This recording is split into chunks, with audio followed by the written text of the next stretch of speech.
Hello everyone, welcome to the second day of the week 2. Today we will discuss Simone de Beauvoir, bell hooks, Judith Butler, Audre Lorde and so on. These people are key theorists whose works collectively transformed feminist and gender studies by redefining womanhood, critiquing intersecting systems of oppression, and theorizing gender as performative and centering difference and the erotic as sources of power. Their ideas continue to shape contemporary debates on gender, sexuality, race, and social justice in both academic and activist contexts. Now, Simone de Beauvoir's major book, The Second Sex, is widely regarded as a foundational text for second wave feminism. We discussed about second wave feminism in the last class and contemporary gender theory. She wrote it in the year 1949. This book offers a sweeping historical, philosophical, psychoanalytic and sociological analysis of women's oppression in patriarchal societies. The central idea in her book is she claims that one is not born but rather becomes a woman. This idea she develops using existentialist philosophy to argue that femininity is not only a fixed natural essence but a social and historical construction imposed on female bodies. She contends that women have been positioned as the other in relation to man, who is treated as a universal subject or norm, with women rendered inessential, dependent, and defined only through male perspectives and interests. Beauvoir traces how institutions such as family, religion, law, and education reproduces women's subordination by naturalizing their domestic roles and economic dependence, thereby limiting their freedom and transcendence. At the same time, she insists that women are capable of existential freedom and calls for social, economic, and cultural transformations that would enable women to become autonomous subjects rather than passive objects. Her critique of biological determinism challenges the whole idea of biology, motherhood, or sexual difference which defines women's destiny. By rejecting the notion that physiology or reproduction must confine women to the private sphere, Beauvoir opens conceptual space for understanding gender as a social category that can change across time and context. Now, coming to bell hooks. Bell hooks was a key black feminist thinker whose work reoriented feminism towards intersectionality, revolutionary politics, and everyday practice. She consistently framed feminism as a struggle against interlocking systems of domination, captured in the frequent reference to imperialist, white supremacist, capitalist patriarchy. For Hooks, feminism is not simply a movement for women's equality with women, but a project to end all sexist oppression in connection with racism, class exploitation, and other forms of domination. She criticizes liberal feminism for centering the experiences and interests of middle-class white women while overlooking the realities of working-class women. Black women and other marginalized groups also are included here. Hooks emphasizes that any serious feminist politics must always address the ways race, class, and gender intersect to shape people's lives, prefiguring and popularizing intersectional approaches that became central to later feminist scholarship. Bell Hooks argues that ignoring these intersections risks reproducing hierarchy inside the feminist movements, thereby undermining the possibility of genuine solidarity and transformation. In her work on culture and media, Hooks also analyzes how representations of black women and other radicalized groups support systems of power by normalizing stereotypes and marginalizing alternative images. She sees education and critical media literacy as crucial tools for building a more just society, insisting that feminist theory has to remain connected to praxis, teaching, and community activism rather than staying confined to academic spaces. Judith Butler is a central figure in queer theory and contemporary gender studies, best known for developing the concept of gender performativity in works such as Gender Trouble and Performative Acts and Gender Constitution. Butler challenges the assumption that gender identities are stable, natural categories which are rooted in the pre-social inner essence. According to her, gender is performative in the sense that it is produced and reproduced through repetitions, repeated acts, gestures, and norms that create the appearance of a coherent identity over time. These performances are socially regulated, so individuals learn how to do gender in ways that align with existing cultural expectations. So in these repeated acts, this gives individuals an illusion of an underlying gender core. Butler argues that there is no pre-discursive self or body that exists outside of discourse. Rather, bodies and identities are shaped through norms that define what counts as intelligible or legitimate gender.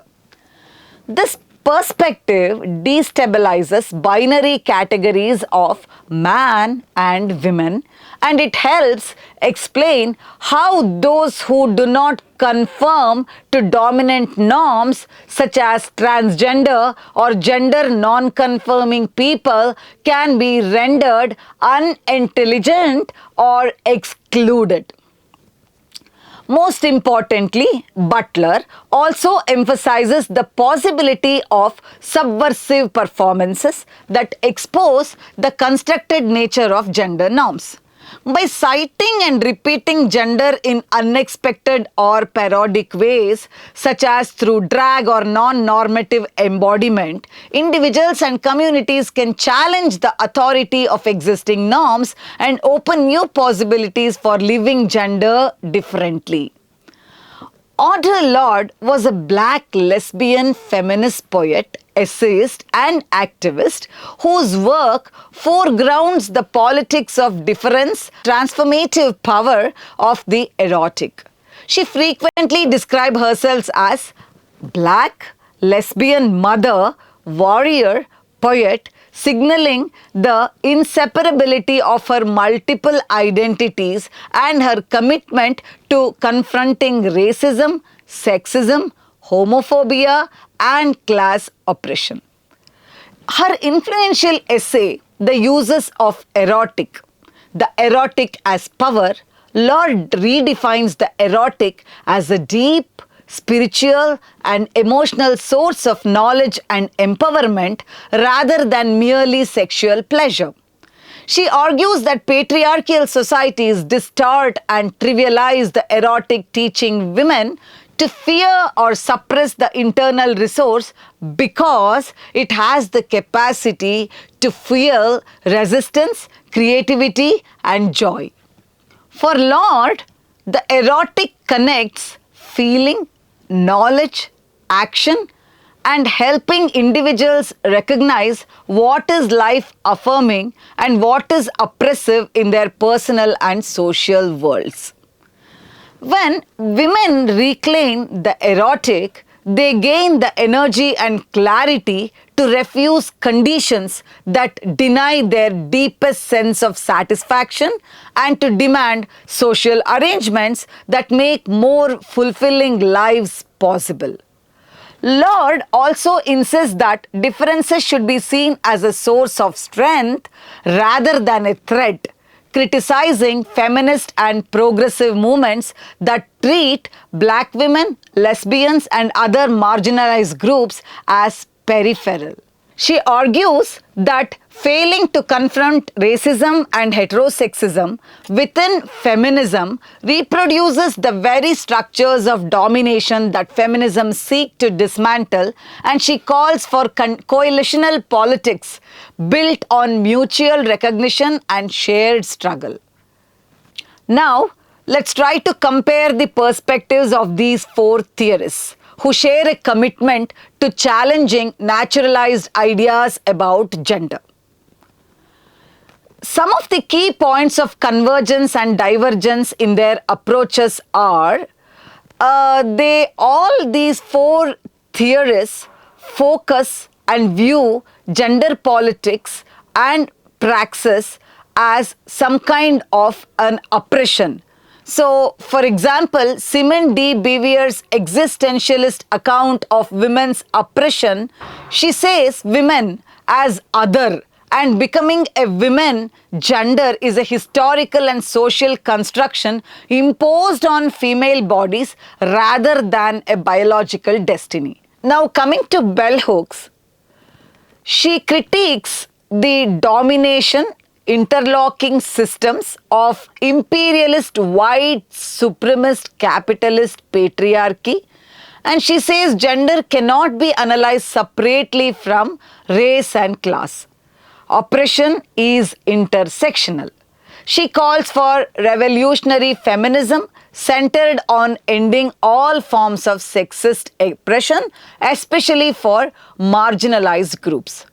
Now, Judith Butler, who is a post-structural and queer theorist, in her Gender Performity says gender is produced through repeated performances regulated by norms, destabilizing binary categories. She encourages subversive acts that challenge normative gender, expanding possibilities of queer and non-normative lives. Coming to Audre Lorde, black lesbian feminist, she says poetics as erotic as power and politics of difference.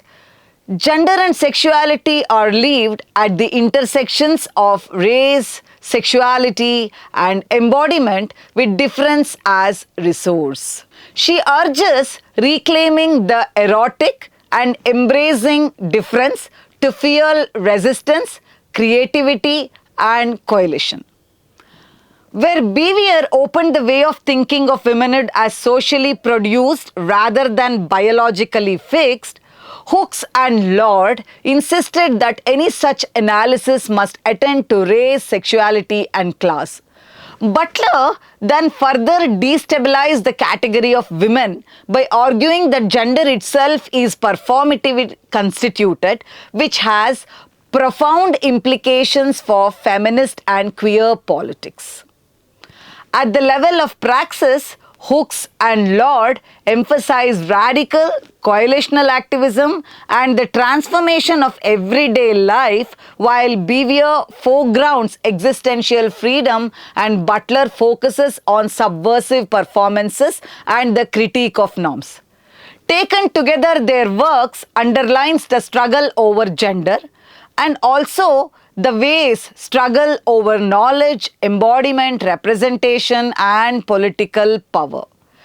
A useful case study for applying these theories is the Latin American feminist movement Ni Una Menos, which emerged in Argentina and then spread across the region in response to pervasive femicide and gender-based violence. This movement began around 2015 when journalists, activists, and artists mobilized mass protests using social media to highlight the killings of women and demand state accountability.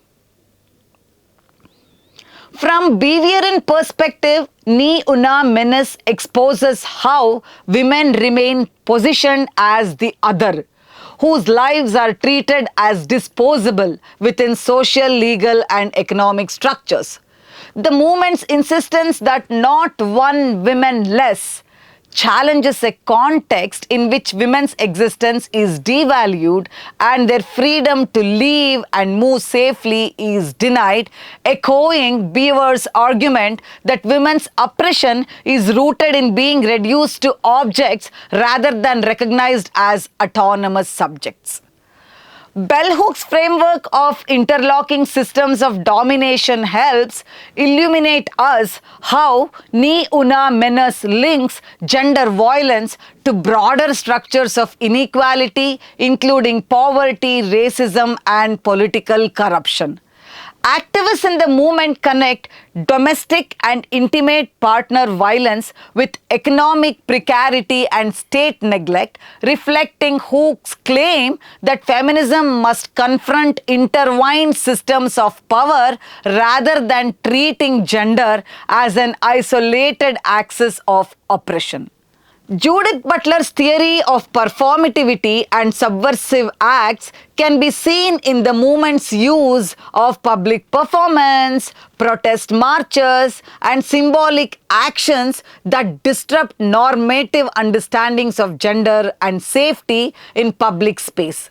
Demonstrations that take over streets and plazas with participants chanting, carrying placards, and staging artistic interventions reconfigure who is visible and whose vulnerability is acknowledged, thereby challenging scripts that naturalize women's fear and silence. Audre Lorde's emphasis on the eroticism as power and the politics of difference also resonates with Ni Una Menos, particularly in a way that movement draws on shared grief, anger, and solidarity to fuel sustained activism. The collective expression of emotion, which was exhibited in the marches and vigils, can be read as a reclamation of deeply felt experience as a source of knowledge and motivation, reflecting Lorde's views that fully acknowledging feeling can energize resistance to oppressive conditions.